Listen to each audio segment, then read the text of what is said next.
જો કોઈ વસ્તુ ખોવાઈ જાય અને પરત ન મળે તો આપણે ભૂલી જતા હોઈએ છીએ, પરંતુ જો 18 વર્ષ પછી વસ્તુ પાછી મળે તો આપને જરૂર આશ્ચર્ય થશે।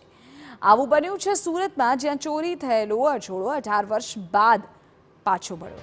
આખી ઘટનાની વાત કરીએ 2006ના પૂર્વ વખતે એક મહિલાના અછોડાની ચોરી થઈ, ત્યારે મહિલાએ પોલીસ ફરિયાદ પણ નોંધાવી। જોકે તે પરત ન મળતા આશા છોડી દીધી, પરંતુ પોલીસે ખૂબ શોધખોળ કર્યા બાદ હવે 2024માં તેને શોધી કાઢ્યો અને ફરિયાદી મહિલાને શોધીને અછોડો પરત સોંપ્યો।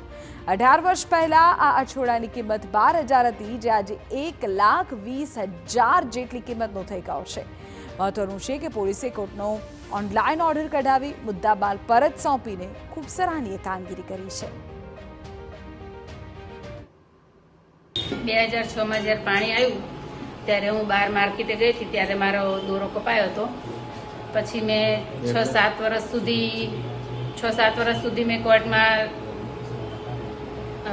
કેસ નોંધાયો હતો અને ધક્કા ખાધા, પણ પછી મેં આશા હાવ છોડી દીધી હતી કે હવે મારો આ વસ્તુ આવશે નહીં, અને આવશે તો હવે દીકરીનું નામનું ગમે ત્યારે તે। તો 18 વર્ષ પછી અત્યારે પોલીસ અમને સામેથી ઘરે ગોતવા આવી અને કહેવા આવી કે આ તમારો મુદ્દામાલ છે।